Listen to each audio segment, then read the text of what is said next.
हरि लाल की जय। श्री सद्गुरु भगवान की जय।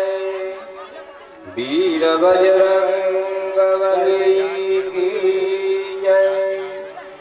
सनातन धर्म की जय।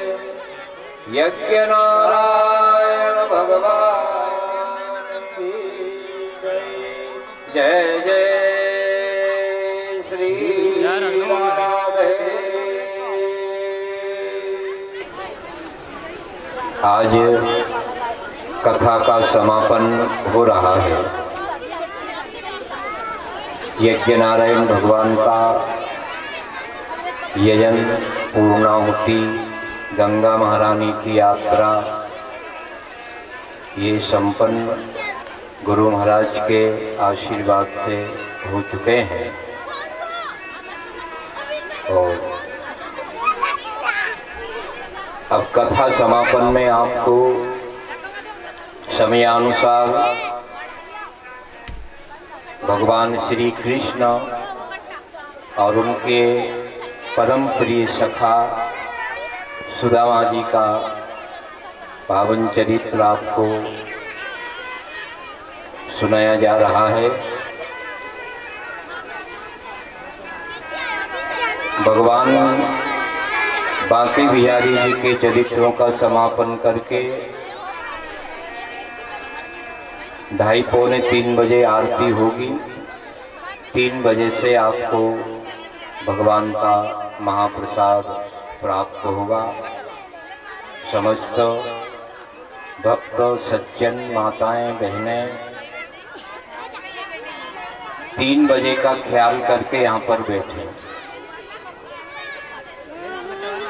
3 बजे आपको भगवान यज्ञ नारायण की महाप्रसादी वितरण की जाएगी। और उसके पूर्व कथा प्रारंभ होने से पहले सब भगवान का नाम संकीर्तन करेंगे। बोलो वृंदावन बिहारी लाल की जय।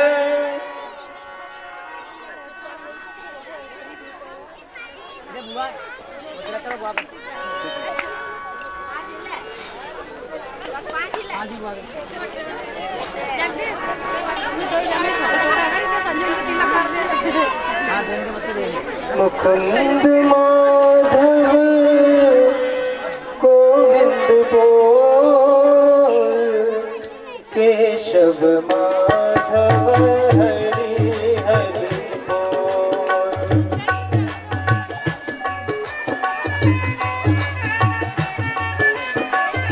केशव माधव हरि हरि बोल, हरि हरि बोल, हरि हरि बोल, हरि हरि बोल।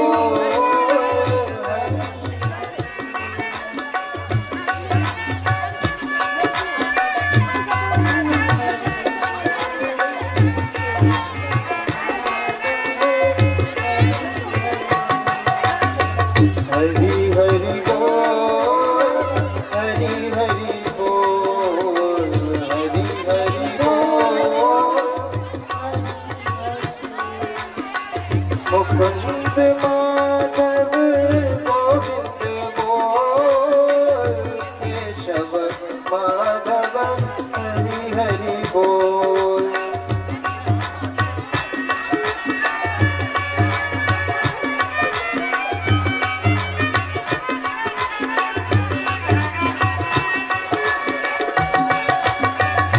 गोविंद बोल, केशव माधव हरि हरि बोल।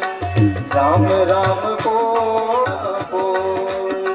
शिव शिव बोल, शिव शिव बोल।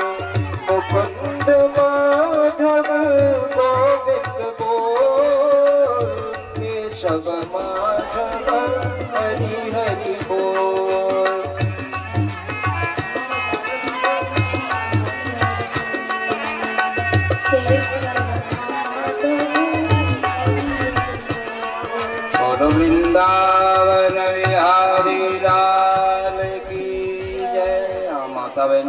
जाएं शांति से।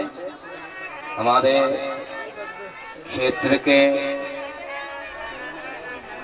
कमिश्नर साहब के पिताजी यहाँ पधारे हुए हैं, जो हमारे प्रियंका जी विधायक महोदय हैं, उनके ससुर साहब कमिश्नर साहब के पिताजी पैंची से यहाँ पधारे। एक बार तालियों से उनका स्वागत करें। वृंदावन बिहारी लाल की।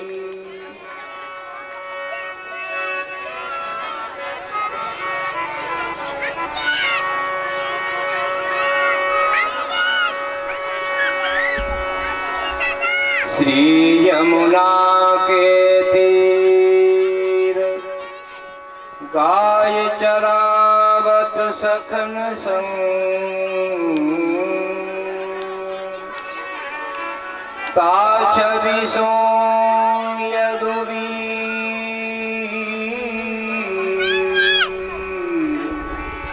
वास करहु मोरे हृदय। भगवान श्री कृष्ण के प्रिय सखा सुदामा जी का चरित्र आपको सुनाया जा रहा है। आज पूर्णाहुति है और भगवान का महाप्रसाद वितरण 3 बजे से आपको प्राप्त होगा। कुछ भीड़ भाड़ भी है, गर्मी भी है। शांति से जो सुनना चाहें अपने मन को लगाकर श्रवण करें। और कथा प्रारंभ होने से पहले 5 मिनट के लिए भगवान के नाम का स्मरण सस्वर ताल बजा करके प्रयास करें।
ताली बजा के गाएं। श्री राधे गोपाल भज मन श्री राधे,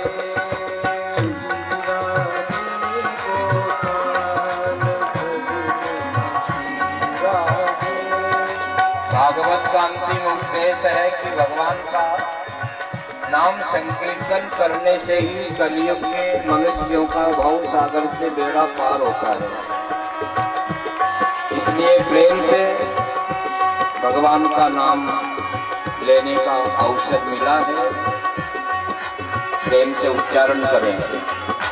श्री राधे गोपाल भज मन श्री राधे, श्री राधे गोपाल भज मन श्री राधे, श्री राधे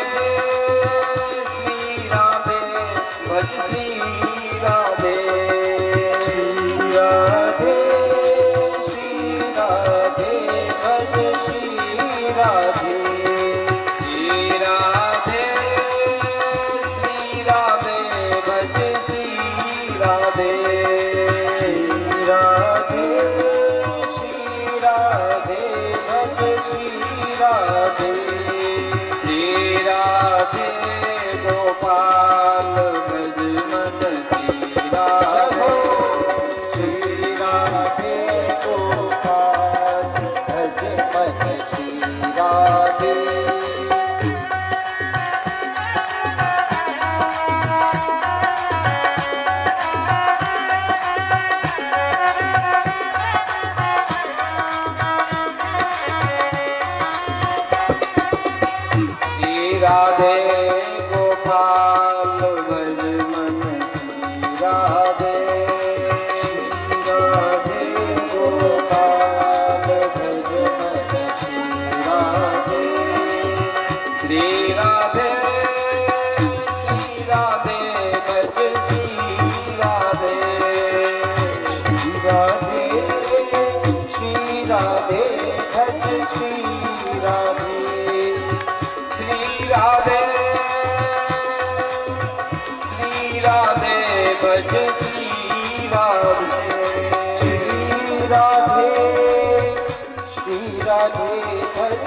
हनुमान जी को काहू को भरोसो महादेव ब्रह्म ज्ञानी को।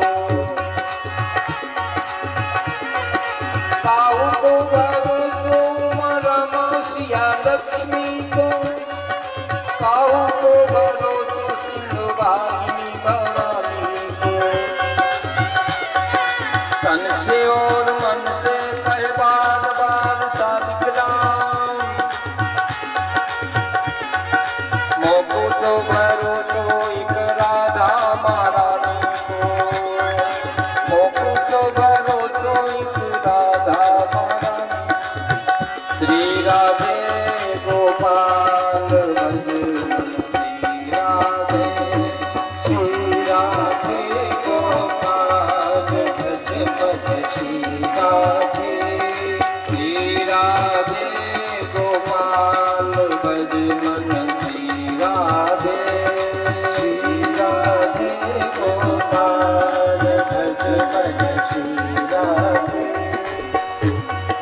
जाति कृपा सुख ज्ञानी भय अति दीनो ध्यानी भय त्रिपुरारे।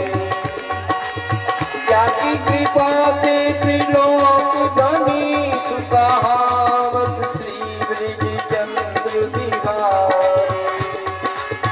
जाति कृपा विधि वेद रचे भय व्यास पुराण के धिकारी। मेरे हुकाज करेगी सोई श्री कृष्ण प्रिया विश्वभानु दुलारी। कृष्ण प्रिया विश्वभानु दुलारी। श्री राधे गोपाल भज श्री राधे।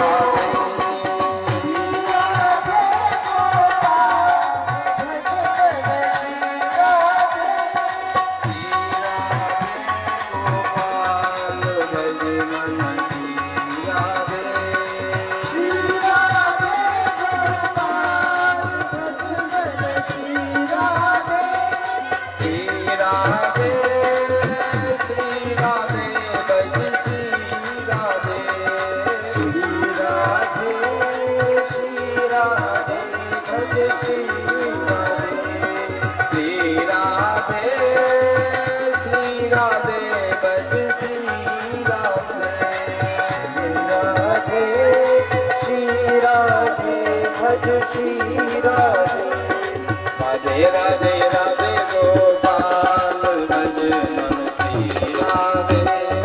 राधे राधे राधे गोपाल भज मन श्री राधे। श्री राधे गोपाल भज मन श्री राधे।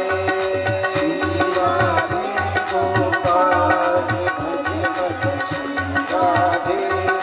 श्री राधे गोपाल भज मन श्री राधे। श्री राधे गोपाल भज मन श्री राधे। श्री राधे श्री राधे भज श्री राधे। श्री राधे श्री राधे भज श्री राधे।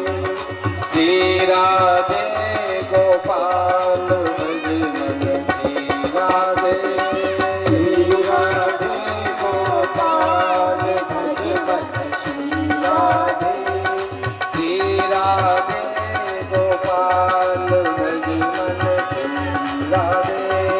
श्री राधे गोपाल भज मन श्री राधे। श्री राधे गोपाल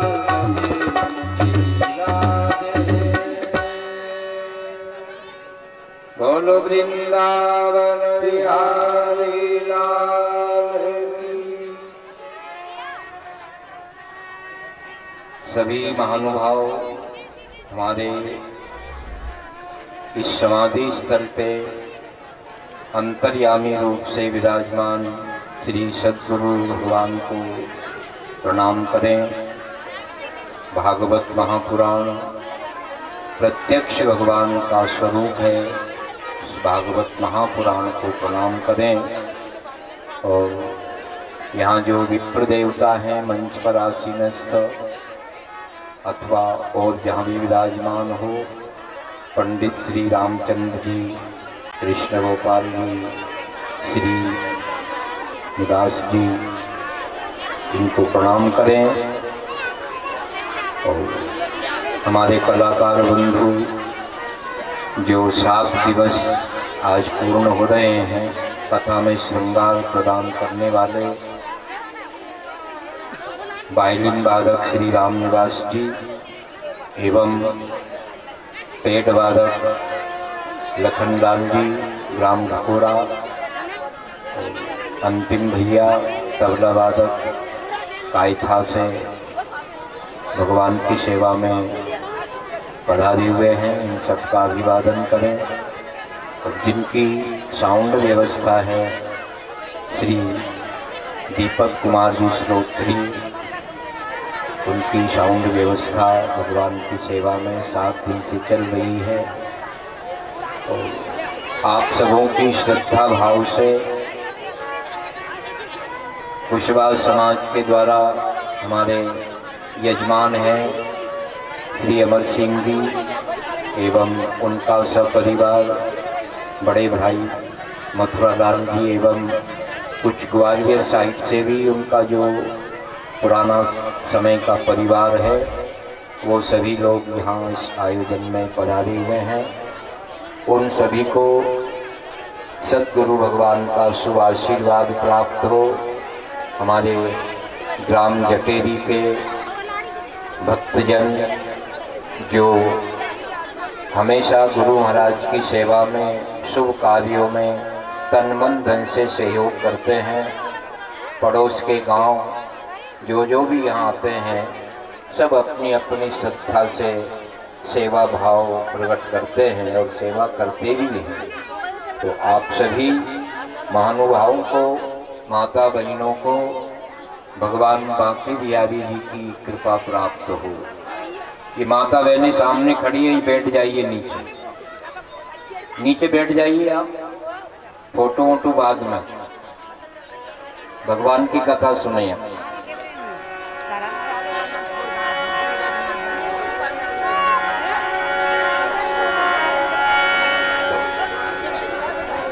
सुखदेव जी महाराज राजा परीक्षित को कहते हैं, राजन, भगवान के चरित्रों में जो 10वां स्कंध है, उसके आखिरी में भगवान का एक बड़ा सुंदर पराक्रम कहा गया है। बांके बिहारी जी द्वारिका में विराजमान है। भगवान के 16,108 विवाह हुए। प्रत्येक रानी के गर्भ से 10-10 पुत्र उत्पन्न हुए। 1,61,080 पुत्र भगवान के द्वारिका में जन्मे हैं। सभी रानियां पुत्रवती हैं। और उस द्वारिकापुरी में भगवान का अन्य जो यदुवंशियों का अथाह परिवार था, उनकी गणना संभव नहीं है। केवल इतना लिखा है व्यासदेव जी ने भागवत में, जो भगवान श्री कृष्ण के द्वारिका में छोटे मोटे पढ़ने वाले बाल बच्चे थे ना, उनको पढ़ाने वाले जो आचार्य थे, मास्टर थे, वो 3,08,800 अध्यापक उनके बालकों को पढ़ाया करते थे। करोड़ों की संख्या में तो पढ़ाने वाले वहां आचार्य थे, तो उनकी संख्या का क्या अनुमान लगाया जा सकता है। ऐसी वो द्वारिका भगवान के परिवार से लबालब भरी हुई है। और इधर बांके बिहारी जी का जो पराक्रम है वो बड़ा सुंदर है। भगवान का स्वभाव, भगवान का प्रेम अपने भक्तों के प्रति कैसा है, ये सुदामा जी के चरित्र से हमें शिक्षा देता है। भगवान श्री कृष्ण के प्रिय सखा सुदामा जी जब भगवान 8वें वर्ष में प्रवेश कर गए थे तो 8 वर्ष की अवस्था में श्री कृष्ण, बलराम जी और एक सुदामा ब्राह्मण, ये तीनों उज्जैन में सांदीपन महामुनि के आश्रम में विद्या पढ़ते थे। विद्या 64 रात्रि में भगवान की पूर्ण हो चुकी थी। गुरु महाराज से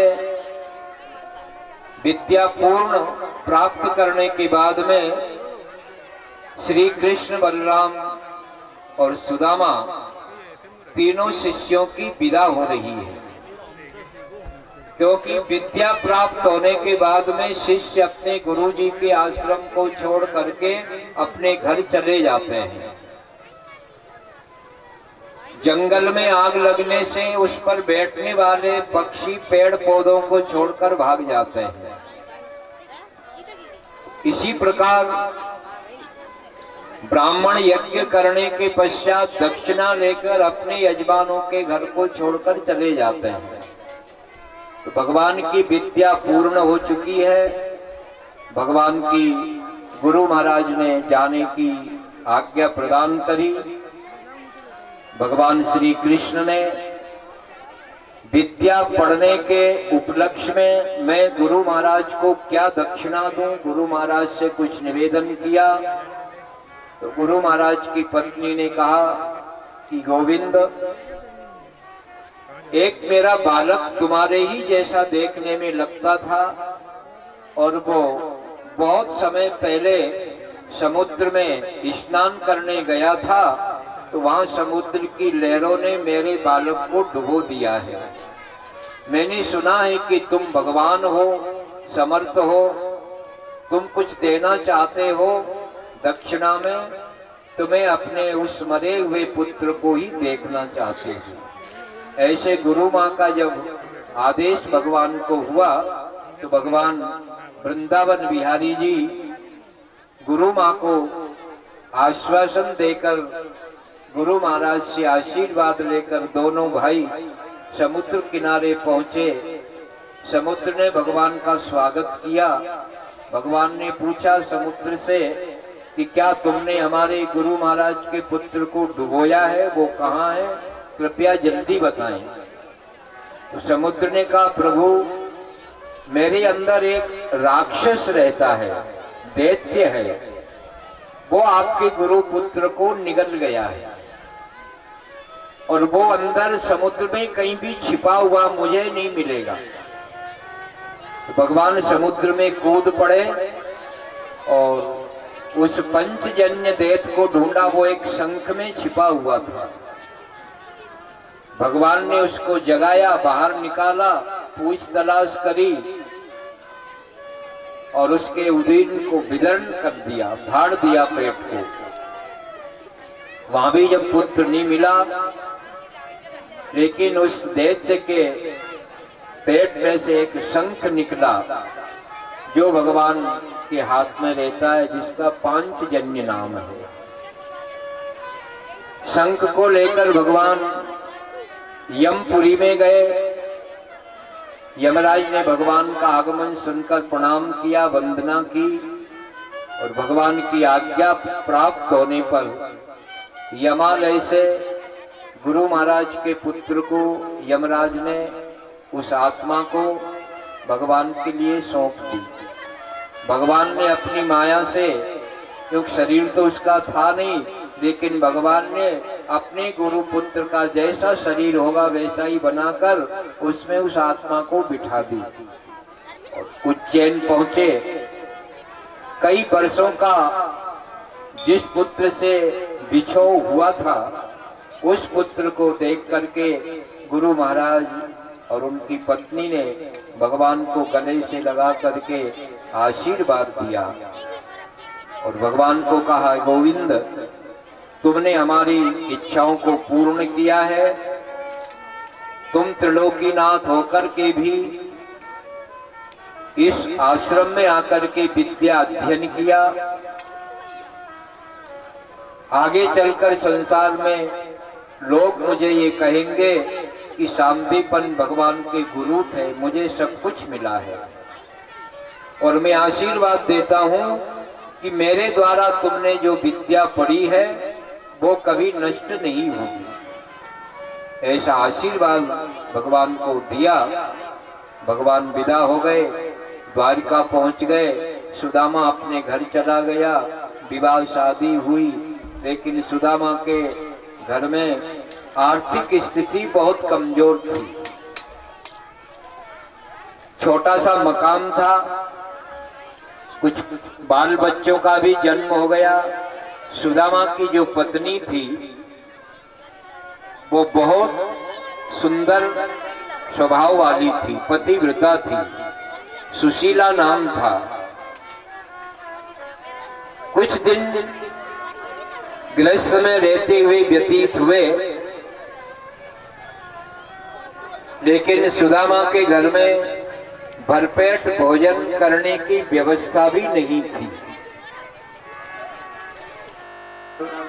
भगवान को भोग लगाकर बचा हुआ प्रसाद अपने पति को परोसकर, बाल बच्चों को खिलाकर, बचता है वो पा लेती है और नहीं बचता है तो व्रत करके टाइम निकाल देती है। एक दिन सुदामा की पत्नी ने परेशान होकर के सुदामा जी को जाकर के कुछ निवेदन किया। कुछ भाई लोग इधर आ जाएं, इधर भागवत के इस साइड में, यहाँ भी जगह खाली पड़ी है। तो सुदामा को उनकी पत्नी ने कहा कि आपके मित्र द्वारकाधीश लक्ष्मीपति है, मैंने सुना है, तो आप कृपया भगवान के पास में द्वारिका जाएं। सुदामा ने कहा किस लिए? कि भगवान जब आपसे कुशल क्षेम पूछें तो ये कह देना कि घर में थोड़ी परेशानी है, तो भगवान आपके दुख को समझ करके बहुत सारा धन प्रदान कर देंगे। तो सुदामा को ये बात ठीक नहीं लगी और कहने लगे सुदामा कि पगली, क्या मैं भक्ति इसलिए कर रहा हूं कि भगवान से तुच्छ धन मांग लूं?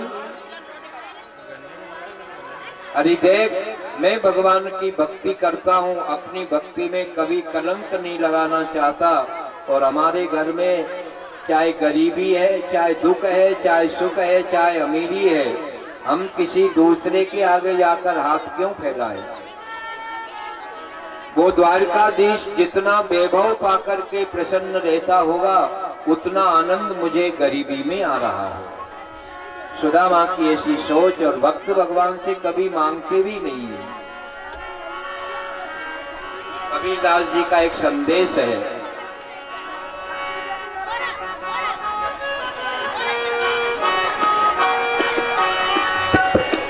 मन लाग्यो मेरो यार फकीरी में, लाग्यो मेरो यार फकीरी में। ताली बजाइए, गाइए, गर्मी कम हो जाएगी। मन लाग्यो मेरो यार फकीरी में, लाग्यो मेरो यार फकीरी में। मन लाग्यो मेरो यार फकीरी में, लाग्यो मेरो यार फकीरी में। मन लाग्यो मेरो यार फकीरी में, लाग्यो मेरो यार फकीरी में। मन लाग्यो मेरो यार फकीरी में, लाग्यो मेरो यार फकीरी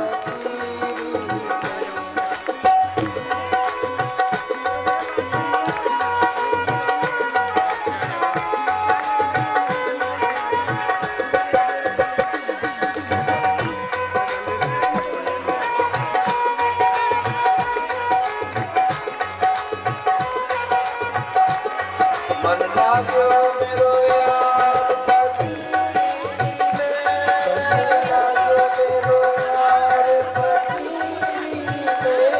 मन लाग्यो मेरो यार फकीरी में, लाग्यो मेरो यार फकीरी में।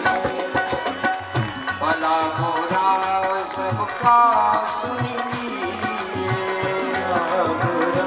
सबका सुन लीजिए, भला बुरा सबका सुन लीजिए,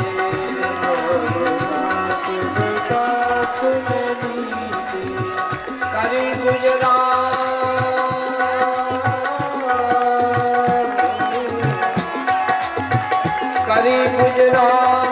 गरीबी में, करी गुजरान गरीबी में, मन लागो मेरो यार फकीरी में, मन लागो मेरो यार फकीरी में, मन लागो मेरो यार फकीरी में, मन लागो मेरो यार फकीरी में।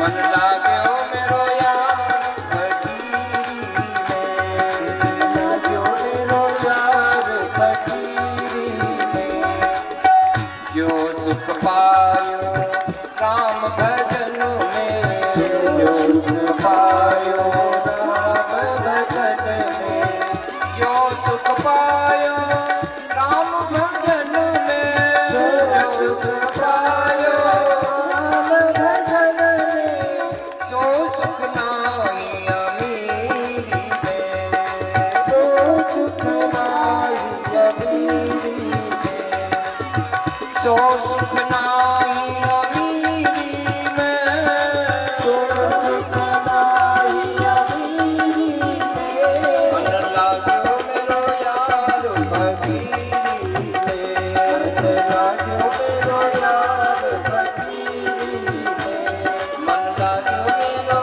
यार फकीरी में, मन लागो मेरो यार फकीरी में।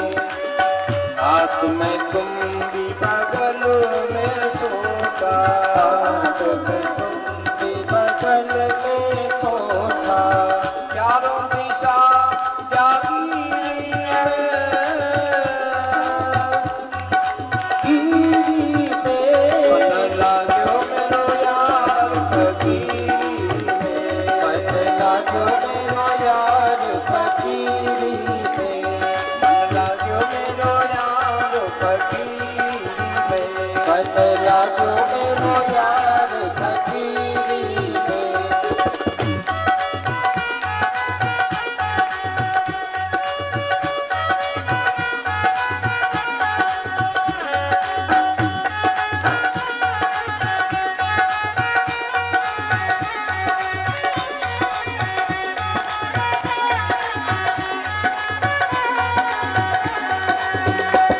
साधु कैत कबीर,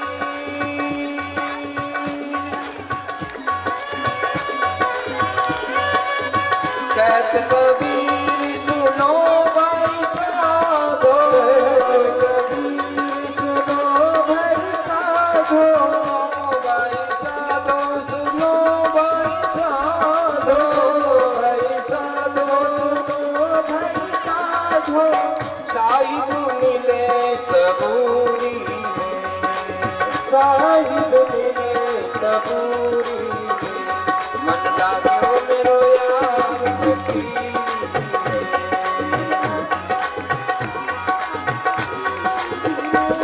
मन लागो मेरो यार फकीरी में, मन लागो मेरो यार फकीरी में, मन लागो मेरो यार फकीरी में।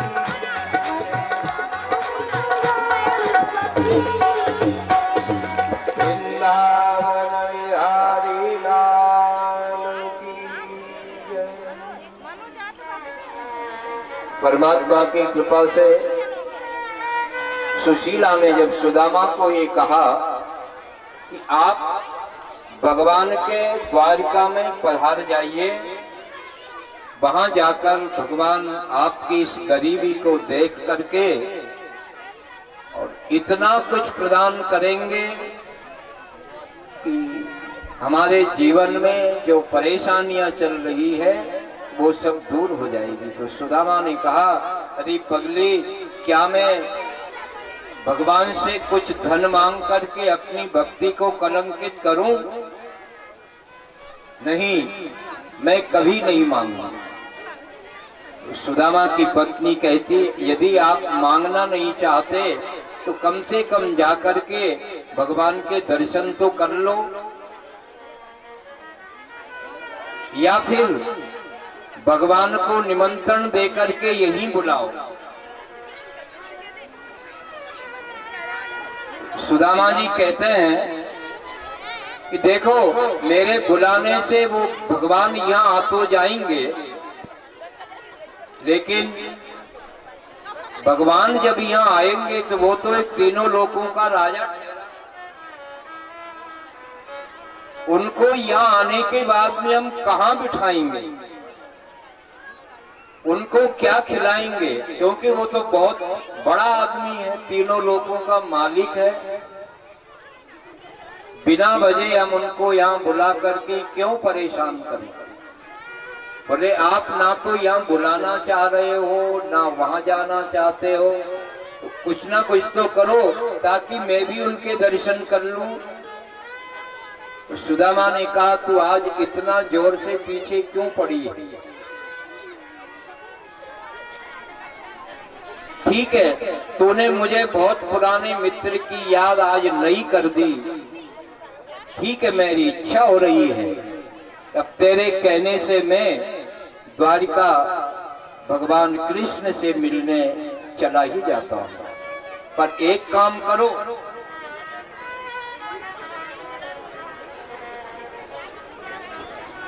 कि मैं कृष्ण के घर जा तो रहा हूं, लेकिन मैं मांगने नहीं जा रहा हूं। कृष्ण के घर में जाऊं तो मेरा हाथ ऐसे हो और कृष्ण का ऐसे हो, मैं कन्हैया को कुछ दूं। मैं दाता बन करके जा सकता हूं, भिक्षुक बन के नहीं जाऊंगा। ला, कुछ भेंट पूजा का सामान दो। घर में रखा ही क्या था? सुदामा की पत्नी 3-4 घरों से उधार चावल मांग करके, फटे पुराने कपड़े भी घर में नहीं थे। सुदामा के गले में जो दुपट्टा था बड़ा कमजोर था, उसी में उन चावलों को सुदामा की पत्नी ने बांध दिए और सुदामा को विदा कर दिए। सुदामा बूढ़ा था, 5-10 साल की उम्र में उज्जैन में मिले होंगे भगवान से, अब 80 वर्ष के लगभग हो गए।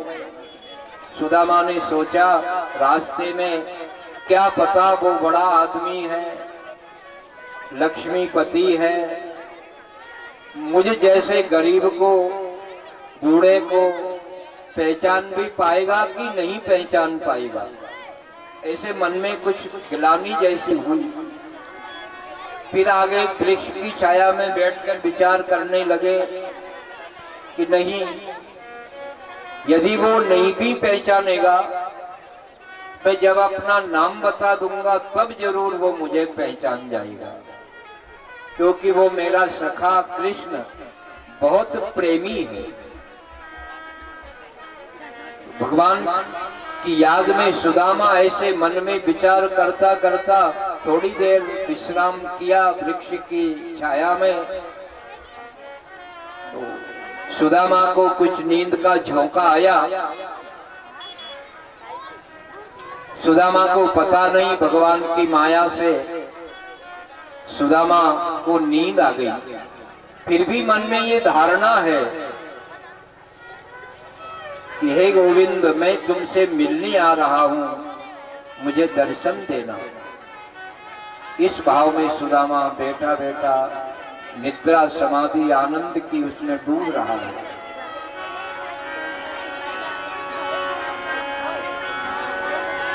तेरी बाट निहारो घनश्याम,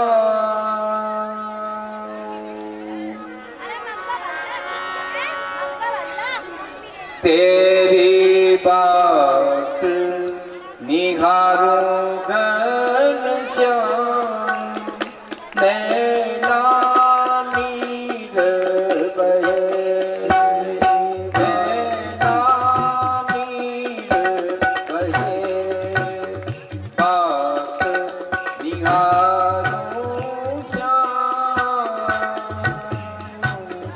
नैना नीर बहे, बात निहारूं श्याम, नैना नीर बहे, नैना नीर बहे, नैना नीर बहे, बहे नैना नीर बहे, नैना नीर, बात निहारूं घनश्याम, नैना नीर बहे, बात निहारूं घनश्याम, नैना नीर बहे, नैना नीर बहे, नैना नीर बहे। ज्ञान योग में मन नहीं लागे, ज्ञान योग में मन नहीं लागे, मन की पीर पल पल जागे, मन की पीर पल पल जागे, नैना थके अभिराम, नैना नीर बहे, बात निहारूं घनश्याम, नैना नीर बहे, बात निहारूं घनश्याम, नैना नीर बहे।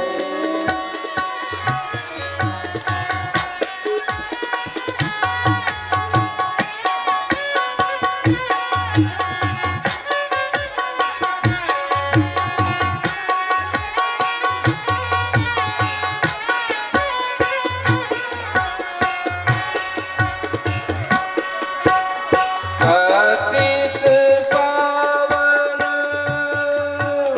शरण में लीजो, पतित पावन शरण में लीजो, नाथ हरि अब दर्शन दीजो, नाथ हरि अब दर्शन दीजो, लगन लगी तेरे नाम,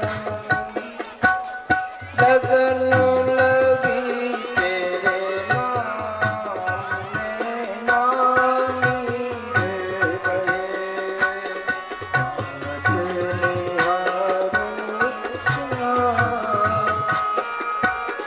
नीर बहे।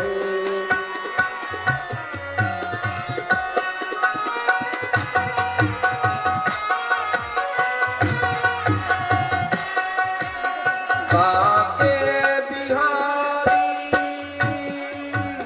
कृष्ण कन्हाई,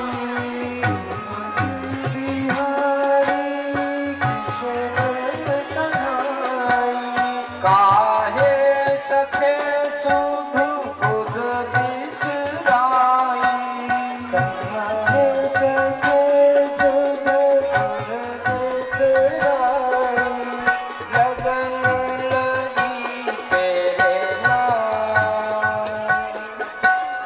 नैना नीर बहे,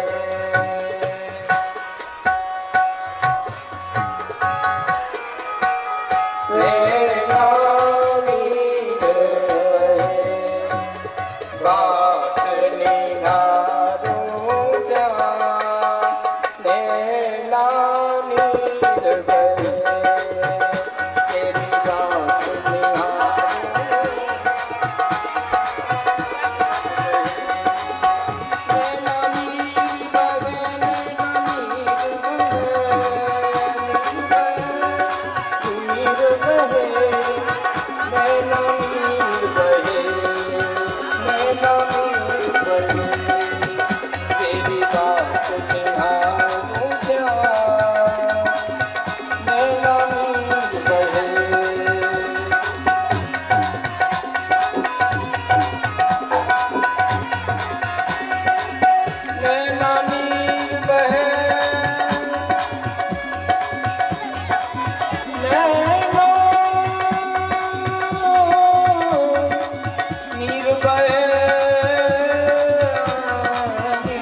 सुदामा ऐसे भाव में डूबा हुआ था। कुछ भगवान की माया ने सुदामा को सुलाया नींद में और उठाकर द्वारका में पहुंचा दिया। सुदामा ने आंखें खोली, एक से एक ऊंचे से ऊंचे महल जिसमें हीरे मोती मणि माणक की चमक रहे थे और महल हजारों लाखों। वो जो द्वारकापुरी थी ना 48 कोस के टापू में बसी हुई थी, समुद्र के अंदर थी। ऐसी उस द्वारका की शोभा को सुदामा ने देखा और पूछते तलाशते आगे पहुंचा। सुदामा ने कुछ यदुवंशी वहां घूम रहे थे, उनसे पूछा क्यों भैया रुकना? बोले हुक्म फरमाए, क्या आदेश है? तो सुदामा कहने लगा कि क्यों, मैंने सुना है कि ये द्वारकापुरी है, लेकिन उस द्वारका में वो कन्हैया का मकान कौन सा है? तो यदुवंशी भौचक के जैसे हो गए कि हमारे तीनों लोगों के ठाकुर जी को इतना सीधा बोलने वाला ब्राह्मण पहली बार देखा है। कोई श्रीमान जी नहीं, श्री श्री 108 नहीं, तीनों लोगों के ठाकुर जी को डायरेक्ट कन्हैया बोलने वाला ये है कौन? यदुवंशियों ने हाथ जोड़ के कहा भगवान आगे पधारो, ऐसे एक चौराहे पर एक चौक आएगा, उससे आप पूर्व दिशा में मुड़ जाना और वहीं आपको द्वारकाधीश का मुख्य महल मिल जाएगा। सुदामा पूछते तलाशते मुख्य द्वार पर, प्रथम द्वार पर पहुंचे और द्वार पर पहुंचते ही सुदामा जी का वहां के जो भगवान के सेवक थे उनने सम्मान किया, प्रणाम किया और कहा भी आप विराजें, भोजन करें, फलाहार करें, जलपान करें, थोड़ा आराम कर लें। तो सुदामा ने कि मुझे न भोजन करना है न प्यास है, केवल तुम ये बताओ कि वो कन्हैया कहाँ मिलेगा? तो द्वारपालों ने कहा कि आगे पधारें, एक और द्वार है, फिर उसके बाद में एक और तीसरा द्वार आएगा, उसके बाद भगवान मिलेंगे। 3 ड्योढ़ी लांगनी पड़ेगी आपको। सुदामा दूसरे द्वार पर पहुंचे, वहां रुक्मणी जी के सेवक साधु ब्राह्मणों की सेवा करते थे। सुदामा को प्रणाम किया, बैठने को निवेदन किया, आप विराजें, फलाहार करें। बोले नहीं, कन्हैया से मिलना है। बोले और आगे पधारें। सुदामा मुख्य द्वार पर पहुंच गए हैं और वहां भगवान की जो पार्षद थे वो सुदामा जी को प्रणाम कर रहे हैं।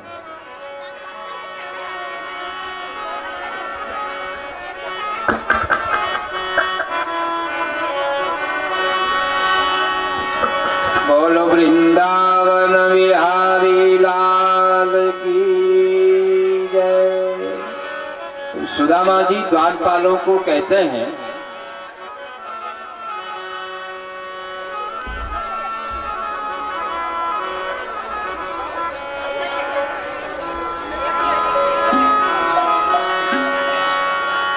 अरे द्वारपालो कन्हैया से कह दो मिलने सुदामा गरीब आ गया है।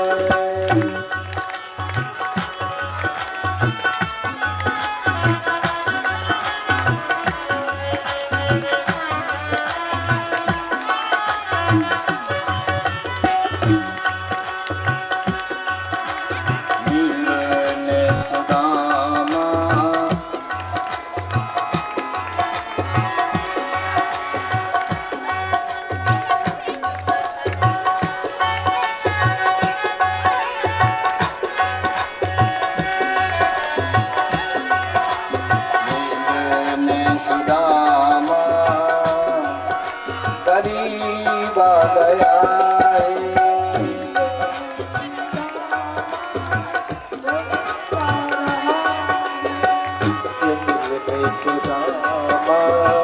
करीब आ गया है।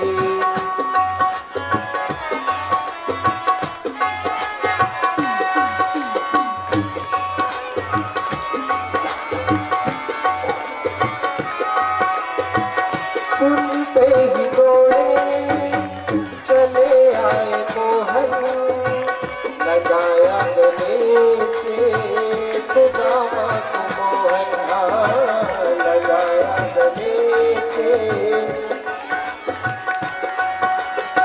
न चढ़ते हैं पगड़ी न तनते हैं जावा, बता दो कन्हैया को नाम है सुदामा, बता दो कन्हैया को नाम है सुदामा। न चढ़ते हैं पगड़ी न तनते हैं जावा, बता दो कन्हैया को नाम है सुदामा।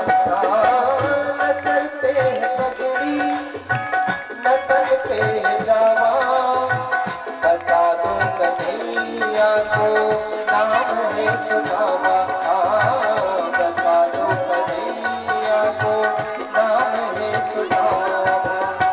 तुम एक बार मोहन से जाकर के कह दो, तुम एक बार मोहन से जाकर के कह दो कि मिलने पुराना सखा गया है।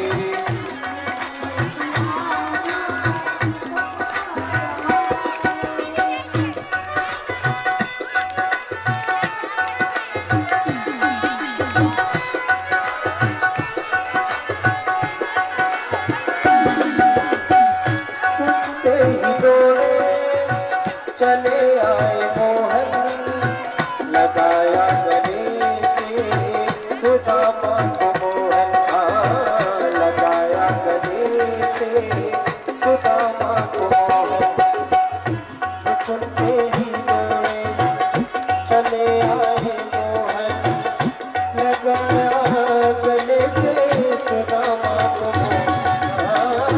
सुनते ही दौड़े चले आए मोहन, लगाया गले से सुदामा को मोहन, लगाया गले से सुदामा को मोहन।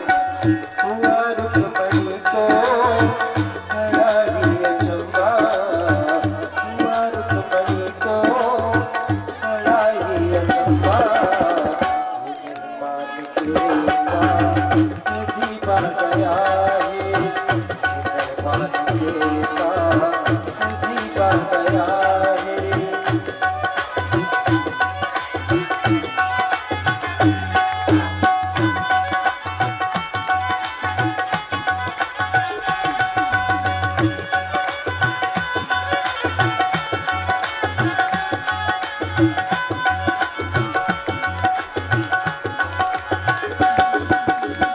बराबर पे अपने सुदामा बिठाए, चरण आंसुओं से शाम में धुलाए, चरण आंसुओं से शाम में धुलाए।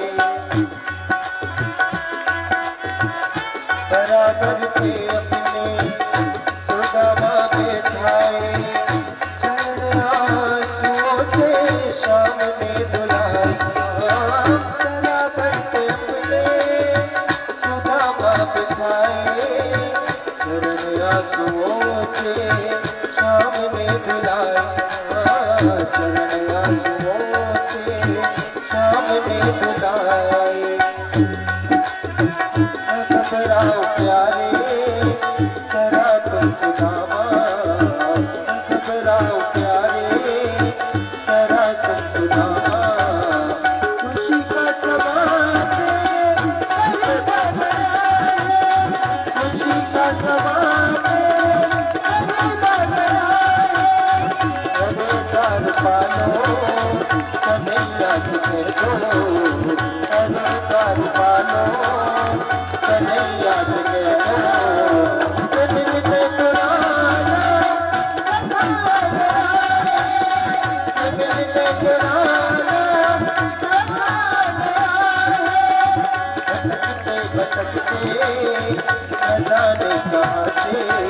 भटकते भटकते न जाने कहाँ से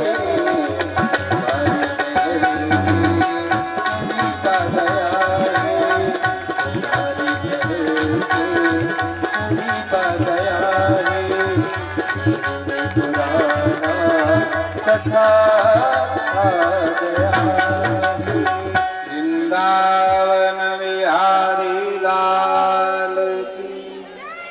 तो वहां सुदामा का द्वारपालों से कुछ वार्तालाप हुआ। द्वारपालों ने सुदामा को पूछा कि भगवान आप कौन से गांव से पधारे हो, आपका शुभ नाम क्या है, भगवान का आपसे क्या रिश्ता है, क्या काम है। सुदामा से जब दो चार प्रश्न पूछे गए तो सुदामा कहने लगे, रे मैं कोई कथावाचक नहीं हूँ, ज्यादा बोलता नहीं हूँ। मैंने कहा ना तुम जाकर कह दो कि कोई सुदामा है बस,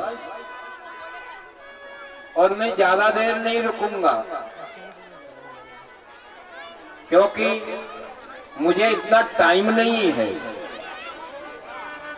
तो द्वारपाल कहते हैं कि आप तो पधारिए, पूछने की क्या जरूरत है। बोले नहीं, मेरा फर्ज कृष्ण के द्वार पर आने का था। अब फर्ज कृष्ण का बनता है, वो अगर आना चाहे मिलने तो आ जाए, और नहीं भी आना चाहे तो मुझे कोई जरूरत भी नहीं है। इतने कड़े भक्त को द्वारपालों ने बार बार निवेदन किया और बड़ी मुश्किल से सुदामा ने अपना परिचय दिया। क्यों, अपने घर में कोई भी नौकर हो, द्वारपाल हो, जो द्वार पर रहता हो, चपरासी हो, तो वो होशियार होना चाहिए। अगर अपने द्वारपाल होशियार नहीं होंगे, मजदूर या नौकर कम दिमाग का होगा तो बात बिगड़ जाएगी। एक सेठ था, बड़ा कंजूस था, और उस कंजूस सेठ ने बहुत सस्ता सा नौकर ढूंढ के लाया वो, और अपने घर में उस सस्ते नौकर को रखा। और लोग कहावत भी कहते हैं ना, सस्ता रोवे बार बार, महंगा रोवे एक बार। अपने घर में कोई नौकर भी रखो तो बुद्धिमान रखो। वो सस्ता नौकर घर में रहता था, काम करता था। अब कुछ मौसम के अनुसार कपास की फसल कट गई, मंडियों में कपास सेठ जी खरीदते थे। कपास खरीद करके घर में ढेर लग गया। तो एक दिन सेठ जी ने सोचा इस कपास को भर करके गाड़ी में और मंडी में बेचे, धीरे धीरे अब चालू करें बेचना। तो उस नौकर से कहा कि अपनी गाड़ी में कपास भरो। कपास की गाड़ी भर ली और कहा कि इस गाड़ी को जोतकर मंडी में ले चलना, और जब तक बिकने का मौका आएगा मैं बाद में आ ही रहा हूँ। वो सस्ता नौकर अपनी गाड़ी में कपास भर के और चल दिया। लेकिन देखो, अब आजकल तो गाड़ी तांगे का सिस्टम ही खत्म हो गया है। लेकिन जब पहले गाड़ियां चलती थी, बैलगाड़ी, तो उसमें पहियों में उंगन डालते थे, घास जलाकर तेल में मिलाकर उसको बढ़िया चिकना करके जोतते थे, तो गाड़ी हल्की हो जाती थी। तो उस नौकर ने गाड़ी में तेल नहीं डाला और वैसी सूखी जोत के चल दिया। तो कच्चा रास्ता था, वजन था गाड़ी में, तो उसके पहिए चिक्कारे मार रहे थे, बोलते बोलते जा रहे थे। और जैसे ही वो गाड़ी रोड पर चढ़ी, उसका बोलना बंद हो गया। तो सस्ते नौकर ने सोकारे भगवान, अच्छी भली गीत गाती गाती आ रही थी, न जाने कौन सी बीमारी हुई, अटैक हुआ, क्या हुआ, ये तो गाड़ी का बोर्ड ही बंद हो गया, तो शायद मर गई। भगवान बहुत बुरा हुआ, क्या किया जाए। अब मर तो गई है, सेठ जी जलाएंगे, इसलिए भला मैं ही क्यों ना जलाऊं। तो पहले चकमक गागोड़ी चलती थी, बीड़ी पीने वाले, तंबाकू पीने वाले गागोड़ी चकमक से आग फाड़ते थे। तो इसने सोचा कि अब और तो अग्नि कहाँ से लाऊं, अपनी चकमक गागोड़ी से आग बनाई और कपास तो था ही, थोड़ा सा कपास जला करके और उस गाड़ी में लगा दी बत्ती, धक धक धक करके वो पूरी गाड़ी कपास जल गई। अब आगे क्या सोच रहा है वो कि ये तो शमशान की चीज है बैल, शमशान में कोई चीज ले जाते हैं ना तो वो लौट के घर नहीं ले जाते हैं, तो उसने बैलों को भी छोड़ करके भगा दिया और जाके दिलान में बैठ गया। सेठ जी आए बाहर, वो तो माथा लटका के बैठा है, माथे से हाथ लगा रखा है। सेठ जी ने पूछा रे क्या हुआ, कि अंदाजा गाड़ी यहाँ से बहुत अच्छी बनी गई, खूब गीत गाए उसने, लेकिन वहां रोड पे चढ़ते ही मर गई बोले हाँ। फिर तो जब मर गई तो मैं जलाया उसको, पूरी गाड़ी भर कपास जला दिया। बोले बैल ये मसान की चीज कोई घर में लाता कि आप डांटते मुझे, तो ये तो बैलों को भी जंगल में भगा के आ गया। बोलो वृंदावन बिहारी लाल की। सस्ता रोवे बार बार, महंगा रोवे एक बार। भगवान के द्वारपाल बड़े बुद्धिमान थे, चतुर थे, पहचान परिचय सब पूछ करके भगवान को सूचना दी, प्रभु एक ब्राह्मण आया है, द्वार पर खड़ा है। भगवान तो सब जानते थे, लेकिन वहां के सभा में बैठे हुए यदुवंशियों को ये दिखा